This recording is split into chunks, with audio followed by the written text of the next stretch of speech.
Hey everybody, my name is Jim Beam. I'm an alcoholic.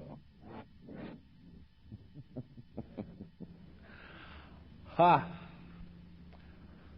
Well, y'all look good. You don't look like a bunch of drunks. I am most pleased to be here. I would very much like to thank Dewana Allgood and the committee for inviting my new bride and I to come down here and be a part of your conference this weekend. It's been a delightful trip. You folks are very hospitable. We started off in New Orleans on Tuesday. My brother Pigeon, James Morrell, hosted us in New Orleans and invited us into his home and loaned us his car. And we've kind of had a honeymoon. We were married 4 weeks ago yesterday, so we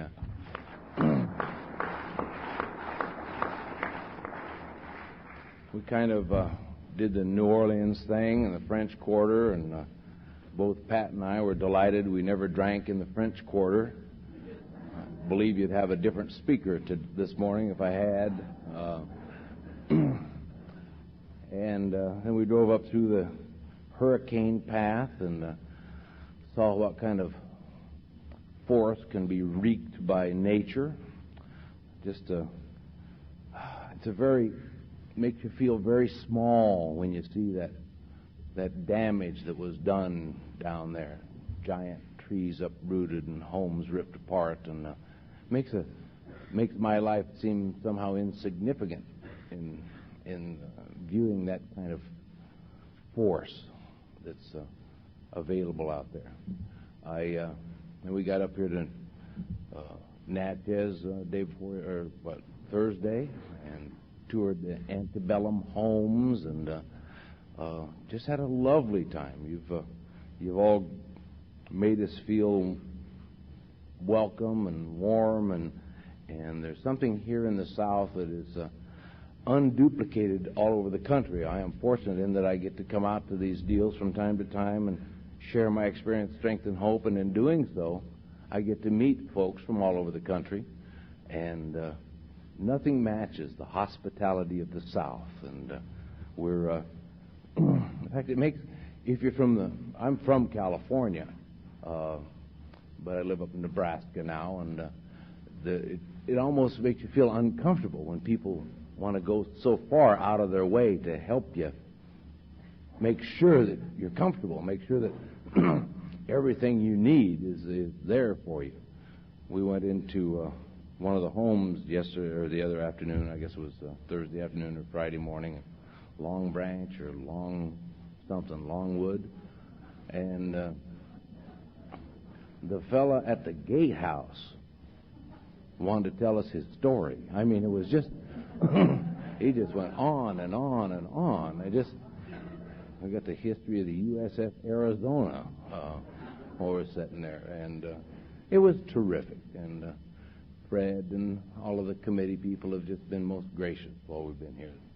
It's delightful. We're anxious to get home, see if Nebraska is still there, but I just want to share with you that it's an honor and a privilege to be asked to come down here and share. I don't know how spiritual a talk I will give this morning. These delightfully pretty flowers here made with condoms. I don't know if magnolia blossom look-alikes, kind of distracting, but somebody said there was balloons, but we know different, you know.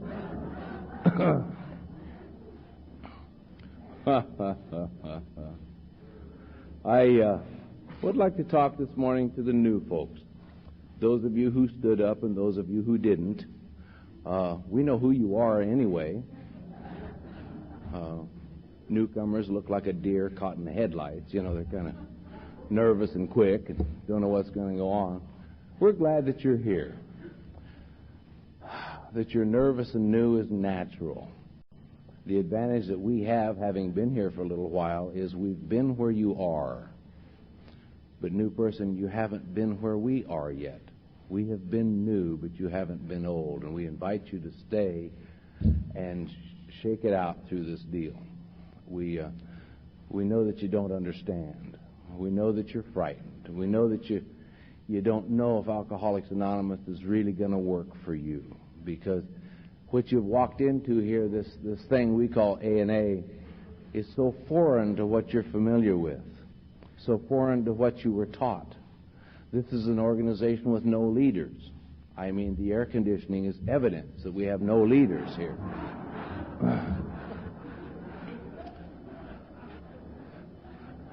Yesterday afternoon, Fred caught me looking at the controls and admonished me that I was powerless over the air conditioning. But if you're new, understand that we know where you're going and you don't. And you must somehow let go and let us. We know that you don't have a God of any strength or any trust, or you wouldn't be here. We understand that even if you had a God, you've lost him, or you've walked away from him. He hasn't gone anyplace really, but you have. And you must trust us people with skin on us that sit in these smoke-filled rooms laughing and scratching and doing these things, that we have a way to go for you that is better than what you have had. Our slogan for this conference is the strength of the fellowship. And somehow, new person, you must tie into that. We will replace it with something else if you stay with us and do what we've done. But for now, grab an old-timer.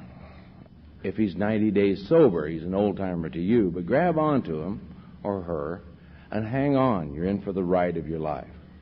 This I share with you from my own experience.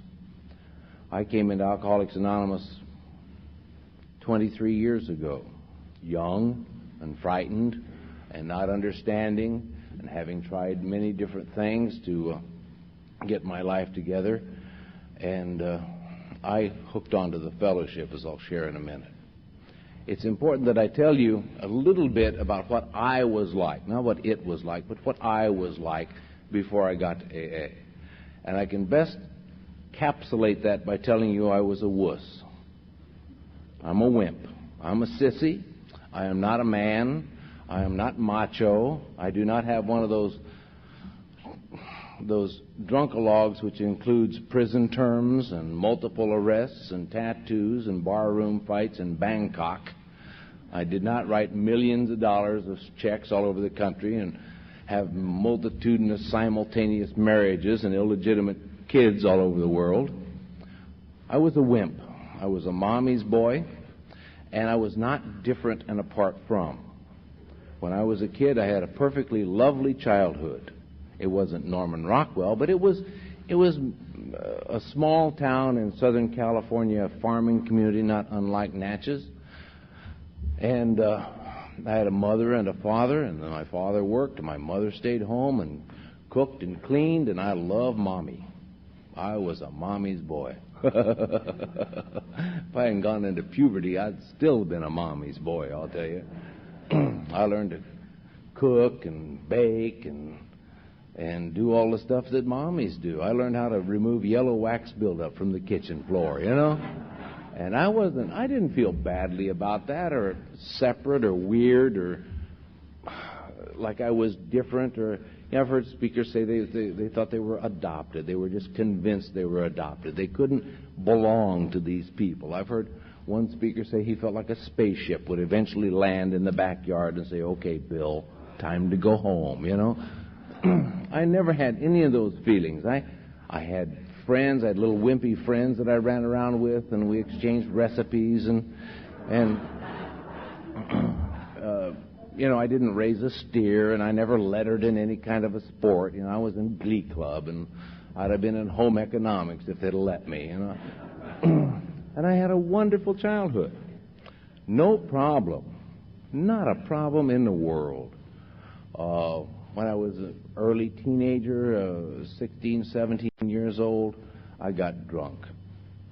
And very quickly I will simply describe to you that drunk my older brother, took me to a house party. Somebody's parents left town for the weekend. A bunch of kids took over the house, and the older kids brought in the booze. It was a BYOB party. And I went to that thing. I was 6 feet tall, weighed about 118 pounds. They called me Slim, My most striking characteristics were my kneecaps and my Adam's apple. I was weird and frightened and goofy, and I had goofy hair that stuck up in the back like a Dennis the Menace cowlick thing. We had some stuff in the early 50s, late 40s called solidified brilliantine. This was in a little jar, and you could build a house with this crap. It was real sticky, gooey stuff, and you couldn't put enough on that thing to keep it down. Just had freckles and a squeaky voice, and I was shy with girls. I didn't know much about girls. I'd seen some pictures of a few of them, and I avoided them in school and hung out with my little wimpy friends. And at this party was the fast kids in school. My brother was kind of in a different set than I was. He was a real man, and he played football and track and baseball and stuff like that. He raised a steer, things like that. So all of his friends were at this deal. The older kids from school had Camel cigarettes rolled up in the sleeve of their T-shirt, and they were growing mustaches already. They were seniors. The fast girls from school were there, the easy girls and the cheerleaders and the ones that had outgrown their training bras already. They were all at this deal, and I don't know what the hell he took me there for, because I got in a corner of the room and I kind of stuck myself up against the wallpaper and watched all these kids doing what kids do at these parties. They were dancing and drinking and trying to learn how to smoke and carrying on and having a good time. And I stood in the corner and drank a beer and got another beer, and I drank it, and I probably got a third, and I began to gain weight. Now, I don't know what caused that transformation at that time, but I stood in that corner till I weighed about 175 pounds. And I switched to mixed drinks. Somebody handed me a screwdriver or something, some kind of fruity drink, and my freckles fell off. And the thing in the back of my hair not only laid down, but my hair got long and wavy. And my voice dropped down and got dulcet and sexy. And I walked over to this skinny girl and asked her to dance, and she said sure, and stood up. And I had never danced before in my life, and I looked around what the other kids were doing, and I danced. I watched a young man at the dance last night, and I thought, God, if we could just give him a few drinks, He'd have had the best time. I saw little Jimmy Beam last night at that first dance, standing out there not knowing really what to do. Anyway, I danced with this girl. I got through it, and she sat down, and I got another drink, and I sucked on that, and things started getting good. Within 45 minutes or an hour, I started to feel like they looked, and fear disappeared. And I walked out in the kitchen, and some of the older boys were standing around the kitchen sink, and they were talking, telling jokes, and they're passing a bottle of whiskey around. And there's a guy in our school named Chuck. Chuck had no neck. Chuck was built like the Tasmanian devil. I mean, he was captain of the football team and a leader of the class, and he was just a humongous guy. He had arms that were as big around as my legs. And I was trying to get by this group of guys to go to the bathroom, and Chuck put his arm out and grabbed me and pulled me into that circle of these guys. Said, "How you doing, kid?" I almost wet my pants, They handed me that bottle of whiskey, and I had a drink and passed it on. And I stood there and listened to these guys tell jokes and smoke cigarettes and laugh. And I laughed at their jokes. And as I had another drink of whiskey, I told a joke. And they either laughed at me or they laughed at my joke. And it was delightful, newcomer. It was absolutely astounding that in an hour I went from a wimpy, frightened nerd wussy to a Don Juan Casanova football-playing Letterman. God, it was terrific. I went out in the living room, started giving dancing lessons. For an hour, hour and a half, I had the best time I probably ever had while drinking. I danced and I laughed and I captured this girl. I wanted what she had, and I was willing to go to any lengths to get it. And somebody pulled me off of her. She screamed or objected in some fashion. And I didn't care. I just went and found another girl and danced and laughed and scratched, and it was magnificent. And I knew what had caused it, because I had never experienced anything like that in my life. I was drinking for the first time, and I knew that this magic came from those cans and bottles and glasses sitting around that room. This transformation that had taken me from the wimps to the macho dudes was from that drinking. And so I just drank anything that was sitting around, because I wanted more of this wonderful thing, and I was afraid that I would lose it if I didn't continue to drink, and I drank with reckless abandon. I drank your drink. I drank everything that came to a BYOB party. If you left it unattended, I picked it up and drank it. Cigarette butts and all. So I drank some more beer and some more bourbon and some more screwdrivers and some gin and slow gin and vodka and brandy and anything else that was there. Well, I'll tell you, if you're 118 pounds and you drink like that, you puke a vile-smelling green slime about 16 feet unexpectedly. I was talking to somebody, and all of a sudden I just barely got my head turned, and I projectile puking all of a sudden. Surprised everybody, including me. And I became instantly, violently ill. And they had me out in the backyard, and I was puking and rolling in my own vomit, laying on my back, puking straight up, and trying to stand up and slipping and falling back into it. And I looked up, and that wet, sticky, smelly grass that I was rolling around in out there with all over my clothes and my face and trying to get it off of me. And I looked up, and all of those kids were in a circle watching me.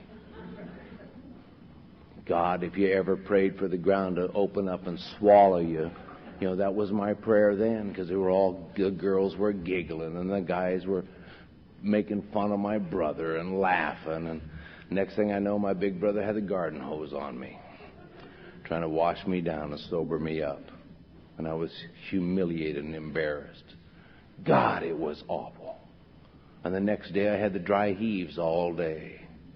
Oh, God, the dry heaves. New person, if you hadn't had the dry heaves yet, I wish them on you. Jesus, Lord, just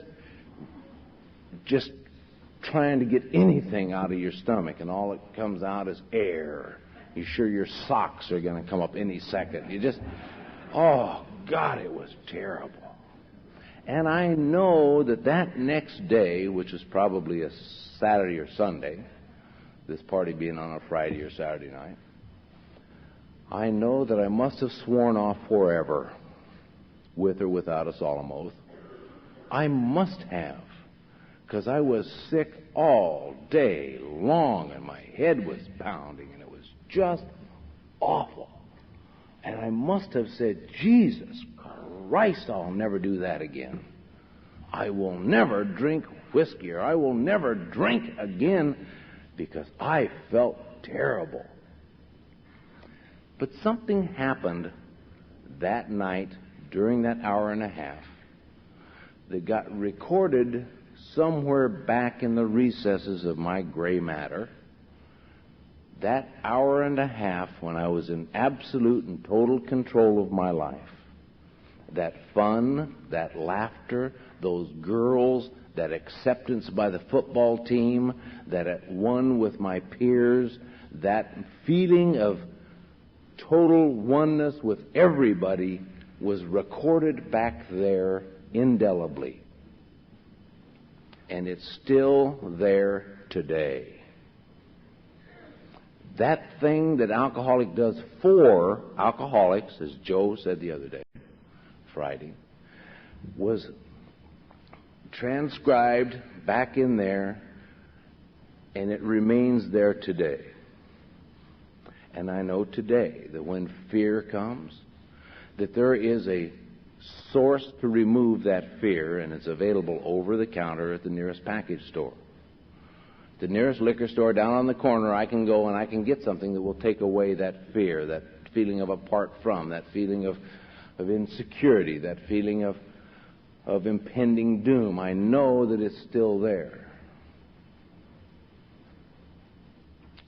But over the next 15 years, I didn't set out to do the horrible, immoral, illegal, perverted, awful things, unmanly things that I was to do over the next 15 years. And also, like Joe, I'm not going to share with you the hideousness of my drunk-a-log.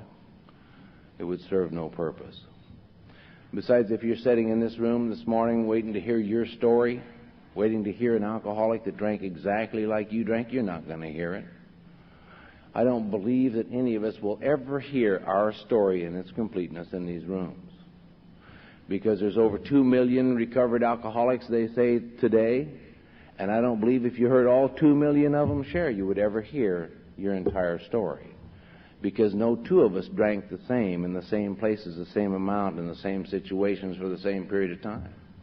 No two of us could possibly have done that. We're as different as fingerprints, and there's never been a duplication. But I'll tell you one thing, newcomer. Fear is the same to you as it is to me. It's the same to my black friend Charles as it is to a new white girl that's 17 years old. It's the same to a man 80 as it is to a woman 16. Feeling rejected is the same for all of us. Feeling grandiose and ego-driven and crazy is the same for all of us, regardless of our wealth or our poorness. The feelings, we only have one set of emotions. God gave us all exactly the same set of emotions, and that's what my alcoholism is all about. Not wanting to deal with or feel those emotions. Not wanting to feel anger. Not wanting to feel rejection. Not wanting to feel that horrible, horrible, horrible isolation of fear. And what I did over the next 15 years is try to avoid those feelings. Every time I had a feeling, I tried to wipe it out or enhance it with booze. And for the first part of that 15 years, I drank, quote, successfully. I got in and out of the service. I got a wife and a couple of kids, and I started a career, and I drank like a gentleman most of the time. I had them martini lunches. I've been to country clubs and big fancy parties, and I've been to horseshoe tournaments, and I've been to barbecues, and I've had people in my backyard, and I've been on hunting trips, and I did all the things that we drank at. And I had the right amount with the right number of people, and I drove safely, and I didn't get in any trouble, and I didn't hurt myself or hurt anybody. Alcohol was a social elixir. It was a good time with the guys. It was a little giddy and funny at the Christmas party, and we laughed about it the next day. Oh, you got a little bit too drunk, and you put a lampshade on your head, you dummy. Stuff like that. But over the time, it seemed to me that it took more alcohol to wipe out my emotions. It took more alcohol for me to get into a party attitude. It took more alcohol for me to find that place where I felt like you looked. And gradually my consumption increased, and somewhere along the line I crossed over what the book calls an invisible line into obsessive, allergic drinking. I had an allergy of the body and an obsession of the mind. The allergy of the body made me react to alcohol differently. And my obsession was that if I can just get a drink, it'll be okay. And I'd get a drink and my body would have this allergic reaction to it. I don't know where I crossed over that invisible line. That's probably why they call it an invisible line. But it had something to do, I believe, with when I quit bragging about my drinking and started lying about how much I was drinking. For another 5 or 6 years, I was to drink alcoholically. And by the end of my drinking, again, I didn't wind up in Sing Sing or Alcatraz or any fancy prison. By the end of my drinking, I was sitting in neighborhood gin mills. those kind of neighborhood bars, kind of a nice place, friendly place, friendly bartender, maybe a jukebox in the corner. No pool table. You can get hurt in places with pool tables. Men drink in places with pool tables and shuffleboards. I tried to avoid those at all costs. But I would sit in maybe some hotel bar, some nice place where nice people hung out. And I spent the last year and a half of my drinking just sitting at the end of the bar where I could see myself in the back bar mirror and not rolling the dice and not picking up on the girls and not playing the music, just sitting there trying to figure it out. Alcoholics don't think, they figure. And I would sit there and make senseless notes on bar napkins, tap my glass. Bartender knew, keep the glass full. This guy doesn't want to visit. He doesn't want to tell you his troubles. He doesn't want to hear mine. He just wants to drink, so leave him alone. And he would do that. He would keep my glass filled, and I would sit there and spend whatever money I had that day. 2 o'clock in the afternoon on a Thursday, probably, trying to figure out how in the hell did I get like this? How did I get to be 28 years old, have a wife that I hate, 2 kids that I don't understand and don't want to be around? My career has ended in a disaster. I've been blackballed from my industry. I now have this hideous job as a salesman out of San Francisco. I hate the company. I hate the product. I can't sell it. And Jesus, what happened to that career? What happened to that love that I used to feel for my life? What happened to the Y Indian guides and the things I used to do with those kids? What happened to those afternoon barbecues in the backyard? What happened to the company soirees and the big deals and the country clubs and all of that stuff? How in the hell did I get here? And why am I sitting here spending the rent money, drinking it away this afternoon? Get this money off the bar, put it in your pocket, take it home, give it to her. But I couldn't leave. It was bartender, give me one more. I almost got this figured out. Sometime that day or that night or early the next morning, the bartender would say, "What are you going to do now, slick?" And I'd look up and my money would be all gone. And I'd have to leave the bar and write a hot check someplace and get a bottle to finish the drunk. And I'd usually finish that drunk sitting in my car, smoking cigarettes, listening to country western songs on the radio, crying them big, warm crocodile tears about how I've been screwed by her and them, and they don't understand. And, that country western songs are great for drinking, especially if you're into self-pity. God almighty. And I'd sit there and smoke, usually, some romantic spot, maybe across the street from the house we used to live in when everything was good, or in the parking lot of the bank that I used to be a vice president of, or, overlooking the bridge, in San Francisco, or some nonsensical place. And eventually I'd have to go home and tell some lie about where I've been and what happened to the rent money and some bizarre alibi, only so I could do it again the next day. Only so the next day I could go and show up at the office and lie to them about where I was yesterday and why I didn't go see Mr. Joe at the Muck and Fudge Company and why I didn't do this and why I didn't do that and how I'm going to do it today, and lie about my expenses and lie on my sales call report so I can get the hell out of that office and get down to that bar 6 blocks away that opens at 6 o'clock in the morning and get that first Bloody Mary in me, or get something in me to settle my stomach and settle my nerves, and have the bartender say, "You want another one?" I say, "Yeah, might as well. Might as well have one more. It's too late today to make any calls before noon. I'll start right after lunch and drink through lunch and run out of money and have to go get some goddamn money somewhere." And just, that alcoholics collecting money to drink is just a bizarre thing. We writing hot checks, kiting money between banks, stealing money out of her purse, consolidation loans from beneficial finance.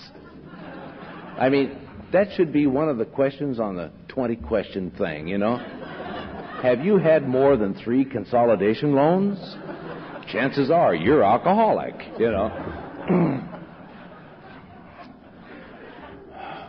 So I could go and do it again that day and the next day, and once in a while I would make it through there without, make some do a little bit of work for a day or two and then lose it again. And God, it was a hideous existence. I just hated it. And the thing that I hated most is that 6 or 7 years before, I was a hail fellow well met.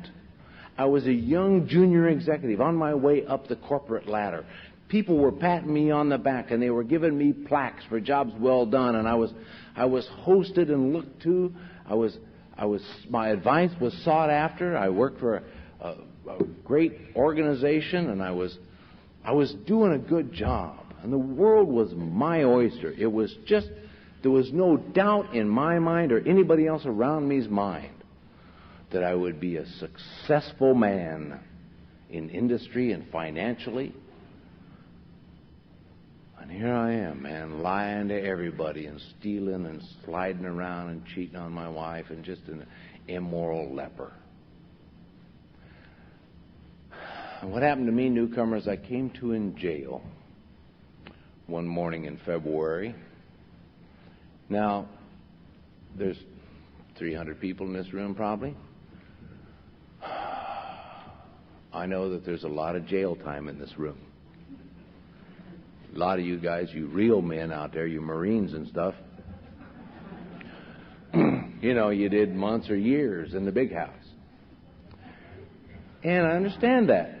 And I know that you drank some more after you got out of the big house. I've heard your stories. But if you're a wussy, like me, and you come to looking out through them bars, and you can't recall being arrested, and I didn't know I was in the drunk tank, because I couldn't remember being stopped, booked, and thrown in the jail. I didn't know if I was in the murder tank, or the pervert tank, or the rape tank, or the jaywalking tank. I didn't know why I was in jail, or how long I was going to be in jail. The only thing I knew, sitting on the floor of that jail cell, and my necktie was gone, I had puked all over my pants and my shoes, I smelt bad, I had that hangover that only alcoholics know about, with the hatchet in the back of your head, and your tongue is about 3 inches in diameter, And I looked out through those bars, and the only thought I had was, Jesus Christ, if I hadn't gotten so drunk, at least I would know why I'm in here. And I blamed alcohol for my predicament. I didn't blame her or them or the company or the weather or anything else. I blamed alcohol for putting me in jail. For the very first time, I blamed booze for my predicament. Turns out I was in the drunk tank. They kicked me out in the morning. They got other people they need to put in jail. But I was so terrified and moved by that experience, newcomer, that I ran to Alcoholics Anonymous the next day. I walked into the San Francisco Inter-County Central Office of Alcoholics Anonymous at 166 Gary Street on the 4th floor the next day.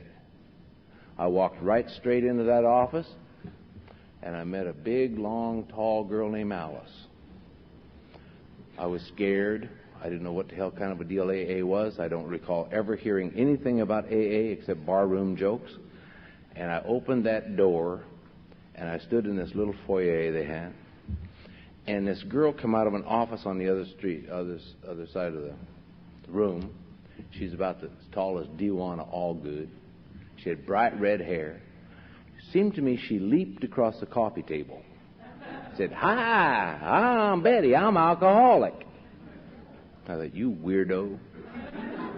You don't even know who I am, I came to AA dressed like I'm dressed today. I had a suit on, 3-piece J.C. Penney suit.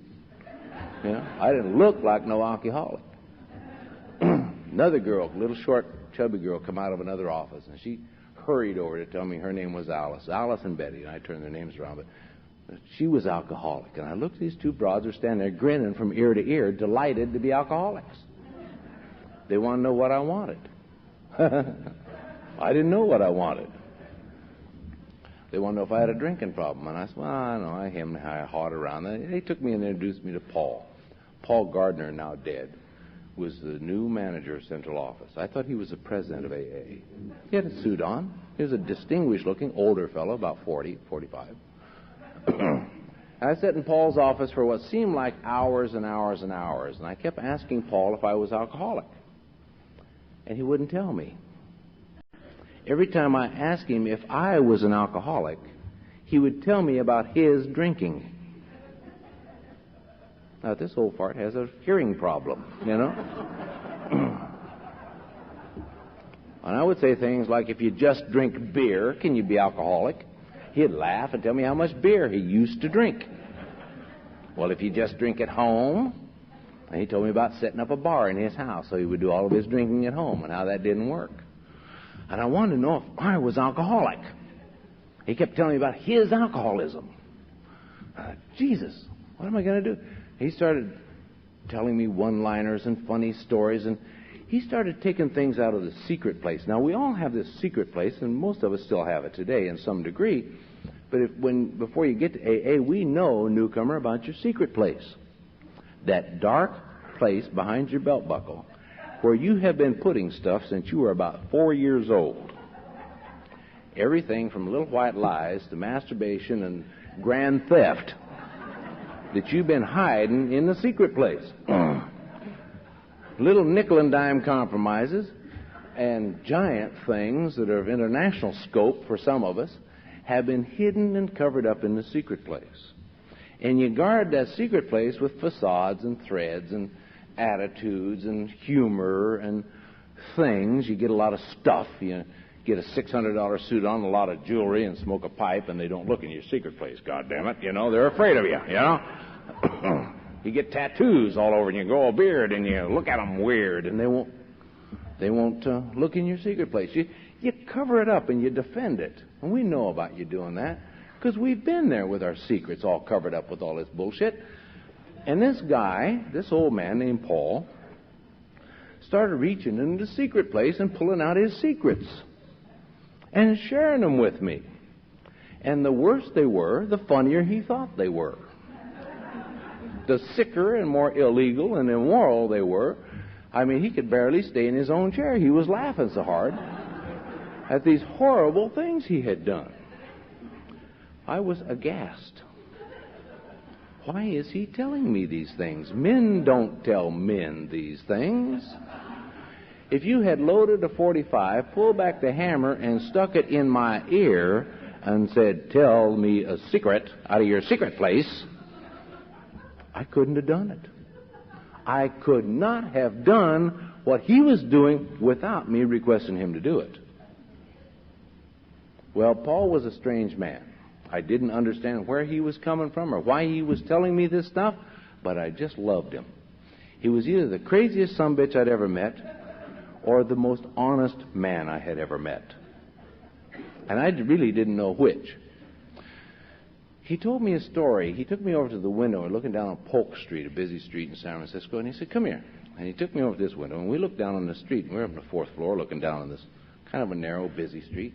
And he said to me, "What would you say if there was a guy standing over there on the sidewalk in the middle of the block, and he darted across the street in the middle of the block to reach the other side?" I said, "You mean jaywalk?" I said, "Yeah." He said, "Yeah."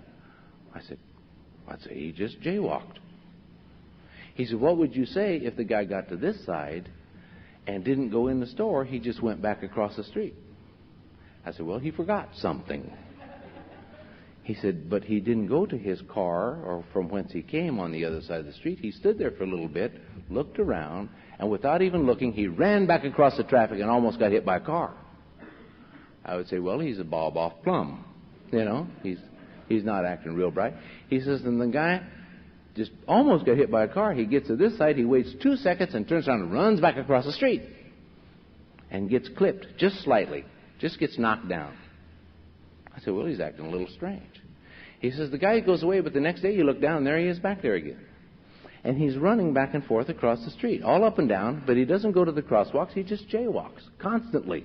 Sometimes he just kind of strolls out and defies the traffic. Sometimes he darts out. And he keeps doing this, and every day you come to your office and you watch this silly bastard down there running back and forth in the traffic, and he gets hit, and they cart him off to the hospital, and they patch him up. He doesn't go home. He comes back down to your street and starts running back and forth in the traffic again with a cast on his leg. And he gets hit again, and he goes to the hospital. He's in the hospital in traction and a body cast for 6 months. And he gets out of the hospital, and he doesn't go home. He comes to your street and plays in the traffic some more. Now what would you say about your friend? I said, he's a crazy son of a bitch, you know? He said, now put alcohol in place of the jaywalking. And I didn't like what I felt. Now, he gave me some literature and a meeting guide, and the next night I went to my first AA meeting. And I walked into a room of 150 people in Marin County. I got there late, and they were just introducing the speaker, and I'm going to kind of fast forward this because I want to get into recovery. And I heard a Catholic priest that night stand up and talk about immoral, perverted, dishonest, illegal things he had done as a priest. And you were laughing your butts off at him. And I'm thinking, we called the church, he's out of work, you know. He was wearing his black priest stuff with a little white collar, talking to 150 people about his immoral, horrible, lying past. And you just laughed until I started laughing with you. And then he made us all feel warm and fuzzy. I guess he talked about recovery. I didn't understand what was going on. And then he finished his talk, and half the room ran up to thank and hug this big priest. And I stood up, and there was 100 people. All I could see was eyeballs, teeth, and hands. You know, they were after me. Evidently, they hadn't had a newcomer in a while. And I couldn't imagine a newcomer what these people want. They're patting me on the back and giving me phone numbers and literature and shit and telling me how great it is I'm so young that I'm here and all this stuff. And I couldn't imagine what their game was. What do they want from me? What kind of scam is this, you know? A couple of guys sitting next to me saved me. They gappled me up and took me to the literature table, and we got a big book, and we headed for a coffee shop. The coffee shop. Newcomer, if you haven't been to the coffee shop with old-timers, I wish it on you. What they do is you get you in the back corner booth where they can sit on both sides of you and you can't get out. And they start talking about illegal, immoral, perverted, dishonest, terrible, unmanly things they have done, which for them included farm animals, for Christ's sakes. I could not imagine such behavior. And they get into what somebody said yesterday, a thing that only alcoholics get into, a who's the worst contest. You know, I was in industry for years, and I never sat with one of my coworkers and compared arrest records. I never bragged about my failures until I got to AA. And these guys would talk about how many times they've been arrested, and he would say, well, that's nothing. I got arrested twice in the same day. You know, well, I got arrested by my wife. Well, I had 2 wives. And they, you know, they went on and on and on about this stuff to the point that I made up things I hadn't done just so they would like me. And newcomer, I didn't understand what was going on there. I didn't understand the way that guy at central office. I couldn't comprehend what this alcoholic priest was talking about. And these 2 young guys sat in that coffee shop and tried to share recovery with me all night. And I didn't understand what the game was. But I fell in love with the fellowship of Alcoholics Anonymous. I fell in love with this thing, this slogan that you have up here, the strength of the fellowship. I fell head over heels in love with the fellowship of Alcoholics Anonymous. They told me there's another meeting the next night, and we started on that newcomer merry-go-round where you go to meetings every night, you know, carloads of guys full of smoke and crazy newcomers driving and cussing and swearing, just driving 20, 30 miles to a meeting. You don't know what kind of meeting it's going to be, and you don't even care because you're with the AAs and everything's going to be fine. You're going to have fun. And you go out there, and there's an ask it basket meeting, and the next night you go to the candlelight meeting, and the next night you go to the speaker meeting, the next night you go to step study, and you remember that when you were brand new? It was just so goddamn much fun. You didn't care if you ever went home. You sat in a coffee shop till midnight. The AAs. Damn, life was good. You had friends again. People wanted you to come back. They would put their arms around you. I hadn't been invited any place for years. All of my memberships and everything had expired. They didn't want them renewed. They wanted their credit cards back. Nobody liked me. Now, all of a sudden, I had 150 or 200 friends who were concerned about me. They looked at me with them eyes, and they stuck out them hands, and all they wanted was my hand. They didn't want my credentials. They didn't want my wallet. They didn't want my wife. They could have had my wife. Things were just wonderful, and I had that AA love. God, it was so delicious you could almost taste it. And for weeks we careened around northern San Francisco, the North Bay area up there, going to them meetings and laughing and scratching, and things were great. And I came out of a bar in San Francisco drunk, 2 o'clock in the morning, that I couldn't remember going into in the middle of the afternoon. And I walked to a coffee shop I knew, and I sat in the coffee shop the rest of the morning trying to figure out how in the hell did I get drunk? Why would I get drunk? What happened today that I would get drunk? Jesus Christ, and I couldn't figure it out. And I got home, and I didn't go to work the next day. I paced the house, smoking cigarettes and drinking coffee and trying to figure out what happened. And I called one of these guys, Glenn, or Dale, one of them. He came over to the house about 3 o'clock in the afternoon, and I was pissed. Done something wrong. You hadn't, given me the answers that I needed or something. And he came in, sat on the couch, and I was upset. And I just demanded an explanation from him. I said, how did I get drunk? He looked at me like a dog that's heard a siren in the distance. He kind of turned his head and looked at me. He said, you drank whiskey.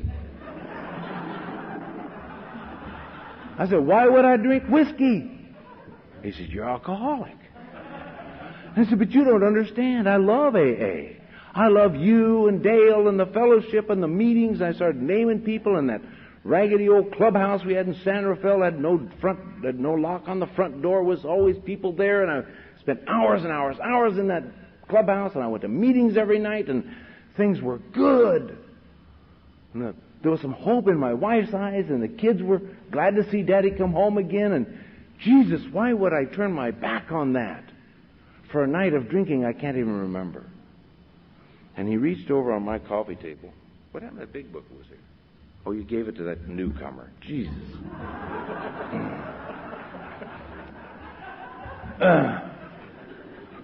Now I can't go on with my story. My prop is gone. He reached over on the coffee table and he picked up my big book. We know, newcomer, that you put your big book on the coffee table, so it looks like you've been reading it. Yeah. And he picked up mine. And I thought he was going to read that goddamn chapter 5 to me or something. He's going to... But he didn't. He didn't even open it. He held this book in his hand. And he kind of caressed it as he said, in essence, this to me. Now, this is 22 years ago, and I'm going to paraphrase, but I know that this was what he imparted to me. He said, Jimmy, there's a big difference between the fellowship of Alcoholics Anonymous and the program of Alcoholics Anonymous. The fellowship is those meetings and those conferences and those coffee clutches and those telephone calls and all of that stuff you do with other AAs. That's all fellowship. The program of Alcoholics Anonymous exists only in this book if you find it and if you apply it to you. Then you will have the program of recovery. I can't do it for you, and I wouldn't if I could. I wouldn't deny you the journey. Well, that's a disappointment to a newcomer. Because you see, I was barely alcoholic.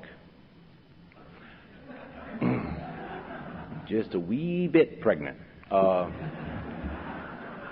felt like I had been to enough meetings and heard enough of these old-timer drunkalog speakers to calculate that if a real alcoholic who's been to prison and had 6 marriages and drank for 40 years and almost died in Skid Row, if this old son of a bitch needs 12 steps to recover, then a sissy like me needs a step or 2. It made sense. And if you're new, you think like that. Let's not overdo this thing, You don't go to the doctor with a broken finger and say, look, doc, put a cast to my shoulder just to be sure the finger gets fixed. I wanted to treat the problem to the degree I thought I had the problem. I didn't know that half measures availed us nothing. It seems to me like half measures should get you half. It does every place else. If you plant half the garden this year, Charles, you're going to get half the crop. If you salespeople make half the sales calls that you're supposed to make, you're going to make half as much money as the guy who's making all his sales calls. If you go halfway to New Orleans, you get halfway to New Orleans. I mean, that's it. But in AA, it's kind of like halfway pulling the ripcord. You know? And I didn't understand that. For the next 2 years, kind of fast-forwarding this, I tried to stay sober on fellowship and bullshit. For 2 years, I swung in and out of Alcoholics Anonymous using it as a social club, using it for relationships, brief with newcomers, using it for loans from the guys, using it for fellowship, using it for a few laughs, get the key off for a few days. Then I would go do whatever in the hell I wanted to do, which, like all newcomers, was self-centered behavior.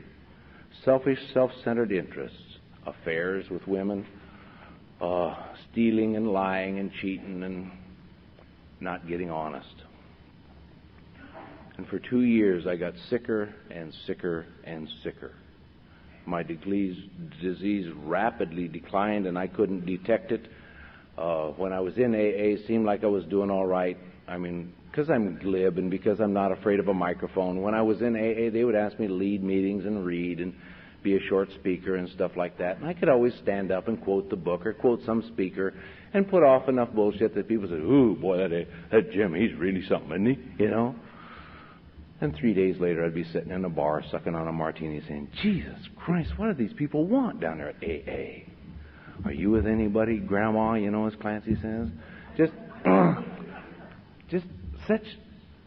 What happens after you do that for a while, new person, and those of you who've done it will understand this, and those of you who are going to, this is what you will find. If you drink, continue to drink, and come to AA, you will find out pretty soon nobody wants your ass.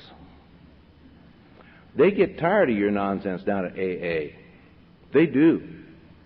They start telling their sponsees or pigeons or babies or whatever you call them down here, they start telling their newcomers, stay away from that slipper. Stay away from him. He's a loser. He's using this deal. He's lying. He's not walking like he's talking. Stay away from him. And what happens is you walk into AA rooms, maybe your little Thursday night meeting, where you know everybody in the room. And if you're a slipper like I was a slipper, they look up to see who came in the door, and then they turn around and turn their backs on the door and keep talking to their newcomer. They're not glad to see you anymore. Used to be I would walk into those rooms and they'd say, "Hey, Jim, come here. Look, they're going to have a Hoopla down in Mississippi. You want to go? A bunch of us are going to go. Hey, Jim, come here. We're going on a panel to the prison next Tuesday. Sure like you to go with us, man. You want to go? Hey, Jim, come here. We got a newcomer. Watch, he's going to puke. Watch, it'll be fun." You know? But they quit doing that. They quit running over to greet you and ask you how your day's going. How you getting along with the wife now? How's that new job going on, Jim? You know, how's the program working for you? They quit doing that.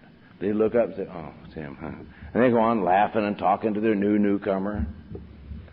And you get over and you finally get around this click and you clear your throat a few times, and finally they turn around and say, "Oh, nice to see you." And they turn around and start talking and laughing, and you just want to kick them in the butt. You know? How dare they treat me like that? I've been sober all day today, and this is a one day at a time program. They can't treat me like this, those boobs. And you get crazy. And you move to the back of the room, and you sit on a throne of contempt back there, and you just hate them. And if you go to the bar, and, you know, off and on, they get a little bit upset with you passing out AA literature down at the bar, you know? They get a little bit upset with you talking AA from your stool down at the inn down there. They get a little bit upset if you just say, "Yeah, I'll go on that charter bus to the Dodger game," and you don't show up or you don't put up your money. You're not a regular. They don't know your name. They don't know what your usual drink is. It seems like they don't like you there and they don't like you at AA, and you wind up all alone. You ain't got a friend. You got a head full of Alcoholics Anonymous and a belly full of booze or a hangover from booze, and you get crazy.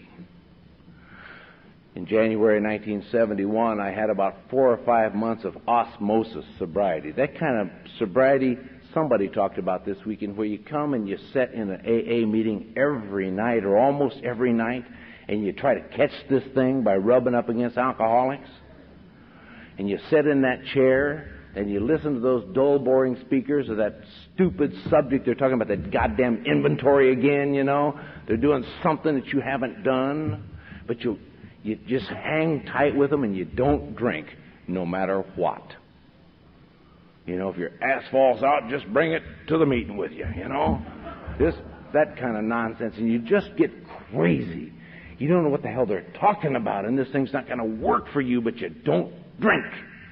You get your teeth locked together, and your fists are doubled up to your white to your elbows, and your guts are tight in a knot, and you walk around meetings, people say, "How you doing?" You say, "Fine." Well, I did that for 4 or 5 months. I don't remember what it was. And one day in January, early January, I just couldn't do it for another second. I just couldn't do it for another second, newcomer, and I had to drink or I had to die. Now, I could have surrendered, but I didn't know that I hadn't.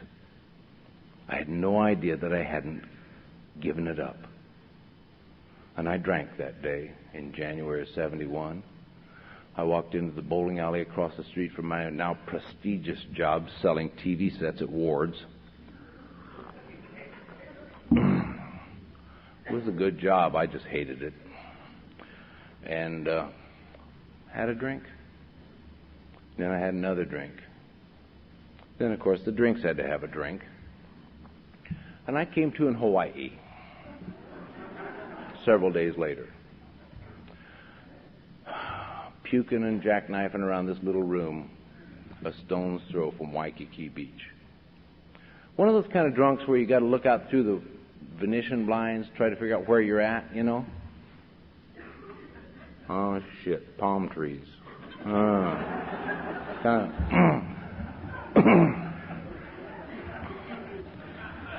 But somehow, some way, through some celestial intervention, I suppose, because I don't recall it happening, through no honest desire of my own, I surrendered in that room, January the 18th of 1971. Through the grace of God, the program and the steps of Alcoholics Anonymous, and good hard sponsors, I haven't had a drink from that day to this. Now, what changed, newcomer? I have no idea how to tell you what changed. I have no idea how to transmit or verbalize to you what has to happen for that mental bottom to hit. Many of us in this room are not through drinking yet, unfortunately. That is a statistic. I wish that there were some words that any one of us, speakers for the weekend, or any sponsor in this room, or any alcoholic or Al-Anon in this room, could say to the new person that would give them that thing that happened for me in that room, January the 18th of 1971, to entitle me to attempt to have a better life from that day to this. I know that when I came out of that room and I got back to my little community in Southern California, in this little farming belt, little town, that I walked back into the meetings where they had been shunning me for months, where I was a user and an abuser, where I had done nothing to give back to any of this fellowship, and I asked an old-timer to be my sponsor. And I've not, except for very brief periods when sponsors have left AA, I've not been without a sponsor from that day to this. And the sponsor became my God, and the sponsor put me into the program of action, a program of recovery based on activities and action on me. Activities being putting on conferences and all the hard work that went together to put this deal on this weekend. All the caterers and all the signs and all of the coffee made and all of the ashtrays put out and the taper arranged and the banners hung and the tables set up and the chairs set up and the handling the finances of it and calling speakers from all over the country and making sure they're available to come and all of the work that goes into one of these deals. Activities. At your Tuesday night meeting, being the literature chairman, or giving newcomers rides, or going to the treatment center to get people and taking them home, or just filling up that chair. Activities which meant go to these meetings and these meetings only, and I want to see you at those meetings, and I want to see you in the same chair at every Tuesday night, and that chair on Thursday night, and that chair on Saturday night, and I want you in that chair every Saturday night, and I want you there 30 minutes early, and I want you prepared to stay 30 minutes late, and I want you to shut up, sit down, and face forward. Don't get up and get coffee. Don't talk to the people next to you. Just shut up and be polite. I went home and opened my big book. Where is he getting this crap? You know? There's a secret sponsor school someplace. They have one for good old boys and they have one for Nazis. You know? I always got sponsors out of the Nazi school of sponsorship. And I had to call him every day at 10:33 or some nonsensical, whimsical time he selected. And I had to see him, and I had to tell him hello at every meeting, and I had to be sure and tell him good night at every meeting, and I had to ask him if there's anything I could do. And he would call me up and say, "What have you done for somebody else today?"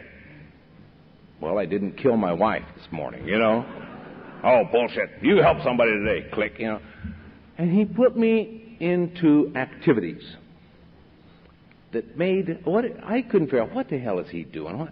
After you're here for a while, you understand that he wants me in that chair every Tuesday night so that I will carve my little niche in that meeting. So that I will, and he wants me folding those chairs on Tuesday night so it will become my meeting. He took me from spectator to participant in my own recovery. He took me from taking from AA to giving to AA. He didn't tell me that's what he was going to do. "I'm going to teach you how to give." He just said, "God damn it, just deal." You know? I said, "Yes, sir." You know? And why do we do that to sponsors? Why are we afraid of sponsors? I can't, but most of you guys are big and you could whoop your sponsor, you know? We let them talk to us like we're 10 years old or something. It's just funny. Got a new sponsor. About 4 years into sobriety, I got a new sponsor. And this guy talked about the steps in God a lot, and I liked what he had said. And my first sponsor never took me in the steps. He took me into meetings and into fellowship and activities, a lot of activities, but never took me in the steps. And I met this guy, and he talked a lot about steps in God, so I asked him to be my sponsor. Thanked Bill and went with Joe. And Joe took me through the steps of Alcoholics Anonymous, and that's what I should have started talking about this morning instead of all that nonsense about my childhood. But anyway, if you are new, you have seen the steps and you've heard them read at you time and time and time again. During that 2-year period, I was sober for some extended period in there, and this little group I was a member of asked me to be the secretary of the meeting. I don't know why. They just did. The secretary moved away suddenly, and they said, "Well, Jim, why don't you be the secretary?" And I thought, by God, now we'll get this thing straightened out. I had like 30 minutes of sobriety or something. And I went down there early the next week, and I rearranged the room the proper way. I got donuts from a different donut shop. I made the coffee better than they've ever had it, you know. And I got a speaker. And I took out chapter 5. We had heard it every night for months, you know. And I said, if we get a newcomer, we'll put it back in. But, you know, till we get a newcomer, we're not going to read that shit. We're going to get on with AA here, you know. And they let me do that. But Joe put me in the steps. And if you're new, we know that you don't understand the steps. We know that you know the steps won't work. We know that you think that your problem is of a more current nature. It's the job, it's economy, it's her or him, it's your health, it's your bank balance, it's your mother, it's something that is not mentioned in the steps of recovery. We understand that you understand that because we've been there. All of us, I believe, who have taken the steps have at one time or another, before we took them, looked at the steps to say, where does it say divorce or not to divorce? Where in these steps does it tell me whether to divorce that bitch or not?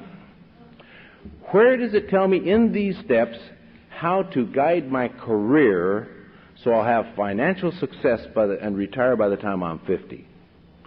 Where in these blasted steps does it say, I was just fired, I can't kill that SOB? Where in the steps does it tell me how to handle maladjusted kids? Where in the steps does it have answers to daily living problems, which are making me crazy? And the sponsors would listen to my whining about my daily living problems and say, well, have you written that inventory yet? I'd say, no, I haven't written that inventory yet because I can't get a moment's peace at my house. That wife and them kids, they're noisy and they're crazy, and I just can't do it. Well, write it on your lunch hour. Well, somebody will find the damn thing, and then what'll happen? They'll read it. Well, I would take him problems all the time. And he would listen to my problems. Then he would take me back into the steps, and he'd ask me to do something in the steps. Or he'd say, that sounds like a real problem. Why don't you come to the meeting early tomorrow night, and we'll talk about it? So I'd say, fine. And I'd go to the meeting early. And I'd want to talk about it. He'd say, well, set up the chairs first, and then we'll talk about it. After the meeting, I'd say, can we talk about it now? He said, well, Billy here needs a ride home. He only lives 30 miles the wrong direction. But you ride him home and call me tomorrow, and we'll talk about it. Well, hell, by then I forgot the damn problem, Or I'd go to him with a problem, and he'd say, made those amends yet? Another idiot with a hearing problem, I just told him that I have this crucial thing hanging in the balance, and I need an instant decision here. The weight of the world is on this deal. And he wants to know, did I send $10 to this quick shop that I ripped off for $200 8 years before? Their survival is not dependent upon my $10. My survival appears to be dependent upon this decision right here. Should I go to work for Amco Transmissions or not? I sat in a coffee shop one day talking to Joe, and I was out of work, had been out of work for a little while, and I said, look, one of the guys that in the program ran this transmission shop. I said, Dave offered me a job down transmission shop. What do you think? He said, well, do you have a job now? I said, no. But you see, he's only going to pay me X number of dollars a week. And it's kind of like, part-time could be full-time. What do you think? He said, well, let me see if I understand it. Do you have a job now? I said, no, I don't. But you see, I don't know how long this job will last. And I don't know if he can really pay me enough to pay my bills. And, I don't know if it's going to be deterrent to this other career that I'm trying to get going. If they say, well, I used to work in transmission shop, they won't give me, what I should do. What do you think? He said, well, let me see if I understand this. You don't have a job, and Dave has offered you a job. I said, yeah. But see, he's in the program, and he has less time than I have.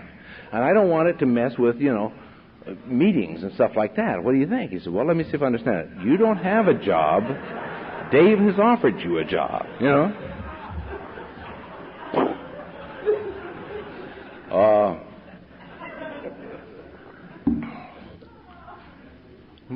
we just get it all muddled up. It just comes, he told me, and somebody alluded to it this weekend already. Almost everything I said, somebody's already said in some other fashion.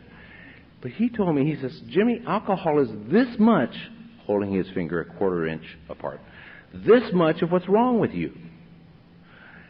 But it's on top of everything else. Now, the alcohol is gone, and all of your problems are going to come to the surface. All of your problems with sex, security, society, fear, anger, lust, gluttony. All of that stuff's going to come to the surface. And we're going to deal with them through these steps. Well, they would come to the surface, and I would run with the anger problem, and he'd say, well, send the $10, and all this stuff. And I couldn't understand why I had to do all that stuff. But it isn't important that we understand. It's important that we took them. Chuck Chamberlain used to say, you got to took the steps. These are the steps we took. Took the steps. You got to took the steps. And as I took the steps, not understanding why I was taking them or how they applied to anything, my life over here settled down. And I don't know how that works. I have no idea how that works or why that works. It seems like there's some invisible strings tied to things. And these invisible strings of varying lengths have to do with, if I have an affair over here, I'm going to lose my job over there. If I give $100 to the community chest over here, my boss is going to promote me for a job well done over here without knowing about them strings. It seems like in this whole thing that God that's been revealed to me in Alcoholics Anonymous has to do with these strings that run through me and out into life. That as I take actions over here, little puppet strings run through me and affect how I'm going to feel or what's going to happen to me down the road over there. Now, I don't know why it is that if I lie on my taxes, my wife gets stiff-legged about my socks in the living room floor. I don't know why that is. I don't know why it is that if I'm willing to come to Natchez, Mississippi, and share my experience, strength, and hope, that string that runs through me all the way back to Bellevue, Nebraska, will help my little company be more successful. And it'll make that bid come through that I've been waiting for weeks to come through. If I give Billy a ride home 30 miles in the opposite direction, my kid, who lives 1,000 miles away, will have a better result from her x-rays or from her medical problem that she's having. And I don't know why that is or how that is.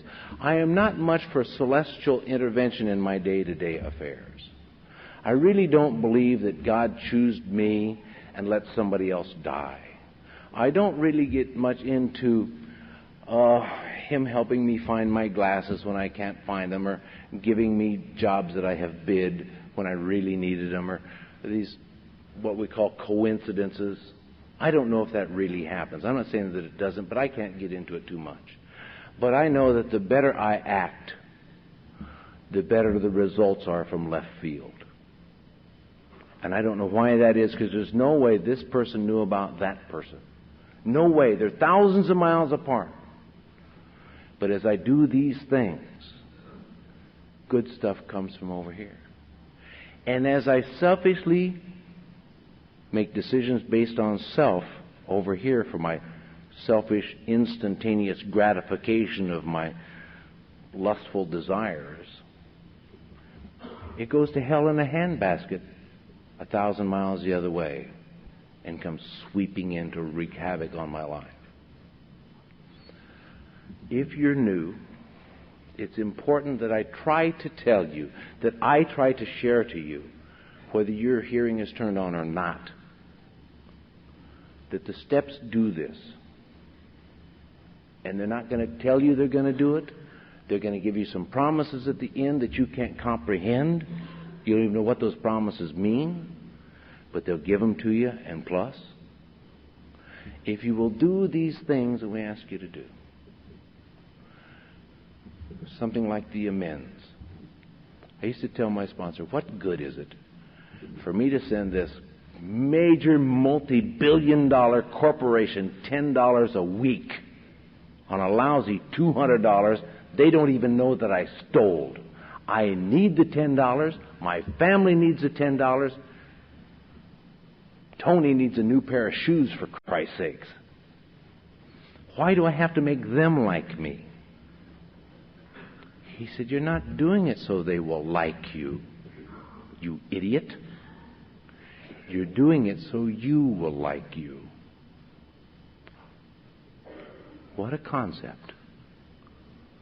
What a strange concept.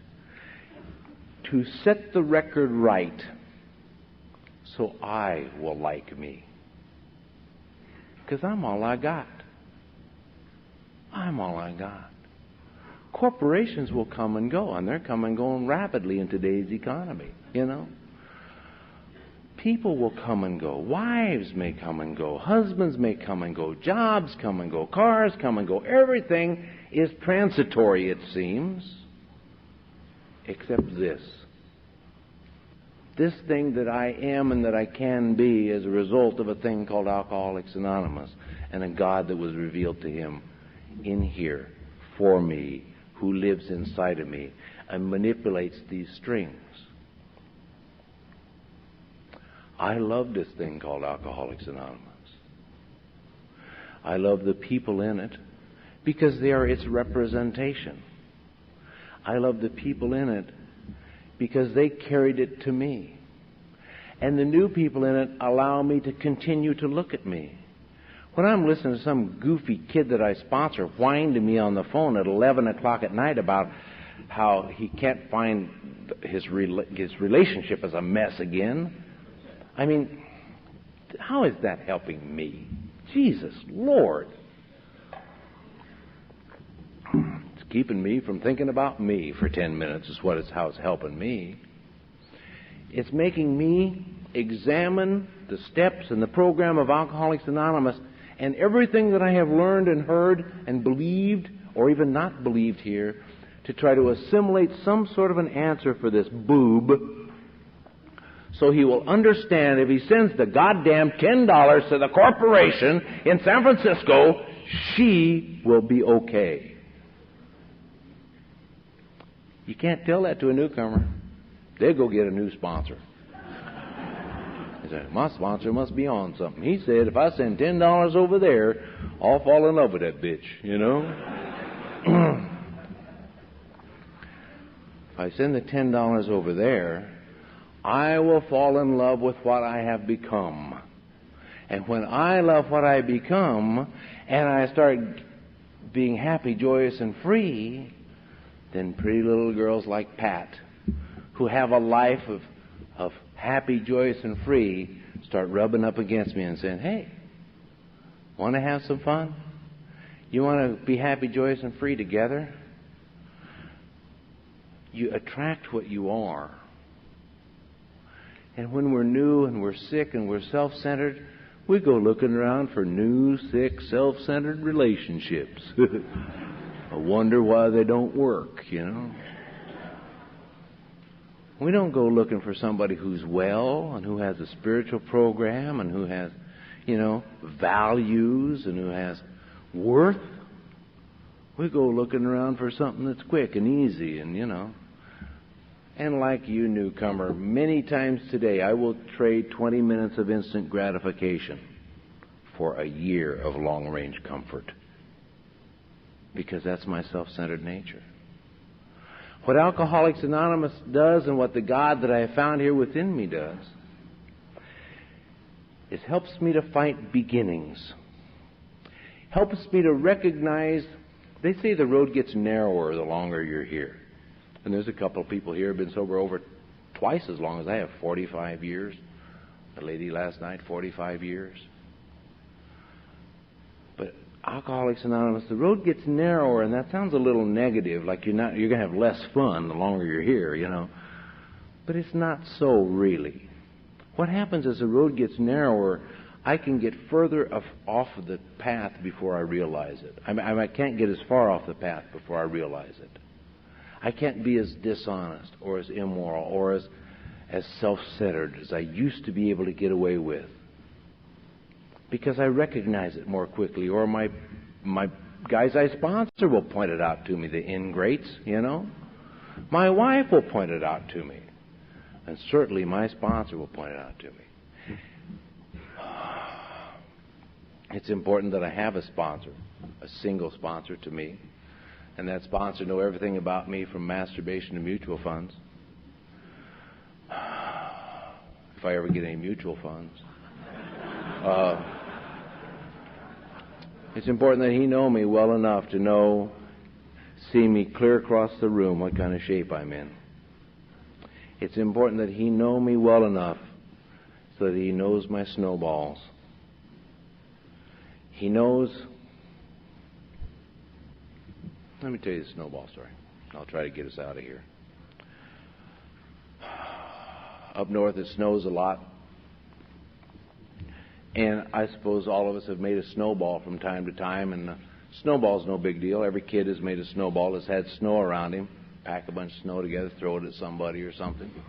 That's no big deal. Everybody does it. It's an acceptable tradition. Make snowballs and throw them and fling them at things. But you give an alcoholic a little bit of snow, like me, and I'm going to make my snowball better than yours. I'm going to pack that snow so tight that it's like a rock inside of there, you know. I'm really going to make a good snowball. And I may or may not take this snowball to my sponsor and say, look at my snowball, sponsor. Good, brown, hard snowball.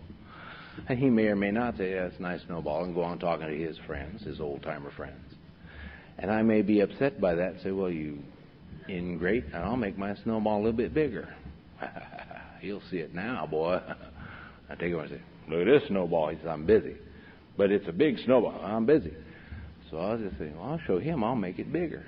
I'll roll it around on the ground and make the biggest snowball he's ever seen. And I get the thing so big I can't lift it. And I want to tell him about it, and he's gone. He's busy. He's gone with all his friends. So I'll show him. I'll make my snowball even bigger. And I roll this thing around on the ground till I can barely move the damn thing. And I want to make it bigger. I want to make the biggest snowball they've ever seen in this town. And I roll it over to the corner of the little hill. And I think, aha. If I roll it down this hill, it'll get bigger. Now, newcomer, at that point, we all know it's time to call the sponsor. We know before we go another inch with that damn snowball, we should call the sponsor. But as Bo said last night, don't have my wallet on me. Don't know his number, you know. Well, I'm going to roll it a little ways down the hill, and then I'll call him. Well, as soon as you go over the berm of the hill, the snowball is out of control.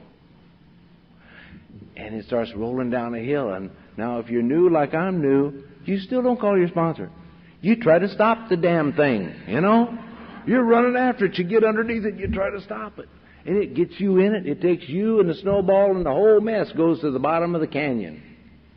Wipes out houses and trees and, you know, kills people on the way. Now you call your sponsor, and maybe this has taken 6 months. And you say, Spons, did I tell you about that snowball that I was building about 6 months ago? Well, now to translate all that for me is, was a terrible womanizer. Hard to believe, I know. But my snowballs would begin with a little wink at Camille. Looking good, Camille. I wait for her response. And she said, look pretty good yourself, Jim. Nothing wrong with that. Friendly AA chit-chat, you know. I think I'll hug her. Hug her real tight, a little too long, you know. Oh, you smell good. She hugs back. Hey, you smell pretty good yourself. Nothing wrong. AA meeting, little AA hug, no big deal. Just a slightly larger snowball. Waiting for the response. Well, now depending on her response, maybe something else will happen. Next Tuesday night at the meeting, you know. Maybe she wears something a little low cut, you know. And the snowball gets bigger. Pretty soon there's a phone call. Then there's an accidental secret meeting at some place 20 miles away. Just by coincidence, we happen to be there. Just an accident, you know. Then her husband and my wife have got guns out, and they're shooting at each other, and there's divorce papers flying around, and there's a big mess and a big stink going on, and the snowball has hit the bottom of the valley. Because I didn't tell my sponsor about my snowball when it was little and small. What happens if you're here and you stay here and you took these steps is that it helps you to keep your snowball small and keep it for its purpose. And helps you to share beginnings with sponsors and people who will tell you the truth back about your beginnings.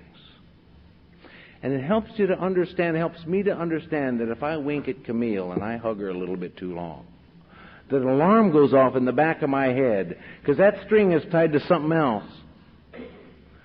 And that alarm goes off and it says, "What the hell are you doing, Jim? What are you looking for here? What is this kind of nonsense going on? You weren't like this last week. What have you done to put yourself in this need of ego gratification or sexual validation?"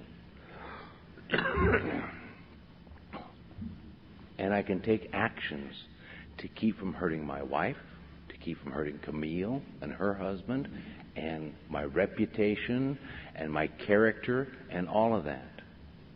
I can nip it in the bud and get on with a life of giving and growing and seeking to do God's will. Now, all of that happens as a result of some funny steps that we have hanging on the walls of our meetings. Steps, if you're new, you can't understand how they can possibly apply to you.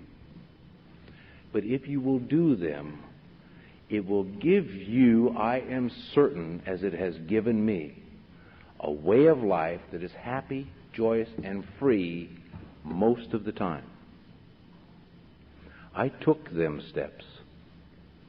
And I have made some giant mistakes over the last 21 years. Don't misunderstand me. I am not a saint, never will be. I am not pure as a driven snow, and I have built some big snowballs. And some of them have hit the valley. And a lot of people got hurt. I have suffered financial disasters and a couple of divorces, and I've moved around the country, and I've been guilty of some bad behavior. But alcoholics don't get drunk from making mistakes. Alcoholics get drunk defending their mistakes. And I had been here long enough and had learned enough to sit down with a sponsor and say, "Boy, I have screwed up. I did this. This is what I put into it. This was my self-centered behavior that caused this to happen. How can I not do this again?" And he points out to me that we have some steps. And I said, I took the steps. I took those steps years ago. I even retook them when I was 20. And he pointed out to me that there are 3 steps at the end. They're maintenance steps that allow me to continue to admit when I was wrong, to continue to seek God, and to continue to work these principles in my life and carry this message. And if I will do those last 3 steps on a daily basis, I will have a good and a happy life. And I'll be able to come to places like Natchez, Mississippi, and to be with wonderful, hospitable, lovely people who love me, who I'm a total stranger to, who have no reason to love me, who have no justification. I haven't earned their love in any way or in any fashion. If I got what I deserve, newcomer, just like if you got what you deserve, we'd be locked up. I'd be in a maximum security penitentiary if I got my deserves. What I've gotten here is a freedom from the bondage of self. What I've gotten here is the beauty of the world out there. What I've gotten here is the ability to get through misfortune with dignity. What I've gotten here is the ability to forgive myself and my fellows. What I've gotten here is of such magnitude you can't possibly comprehend, if you're new, where this road will take you. We invite you to come walk with us. We invite you to put down your burden, put down your pack. Just leave it there. Don't even go back after it. And come pick up this kit of tools that we will give you for free. This kit of tools that will allow you dignity, that will allow you manhood and ladyhood, which will allow you freedom from bondage of self. I don't have a problem with alcohol. Haven't had a problem with a drink in 21 years. But I can get in the prison of lust. I can get in the prison of envy. I can get in the prison of sloth. I can get in the prison of anger. Such rage. It is just unbelievable that a nice guy like me could become the animal that I can become. But as long as I'm in these rooms and practicing those last 3 steps in my life, my obsessions become normal emotions. My relationship with Pat, my lovely wife, is good and wholesome, and it will stay that way. My relationship with you is honest and above board, and I don't have to look over my shoulders, and I don't owe an apology today. And I don't have to worry about what's in the mail or who's on the phone. Just another dreary newcomer, I'm sure, you know. God bless them, God love them, and God love you. Thank you.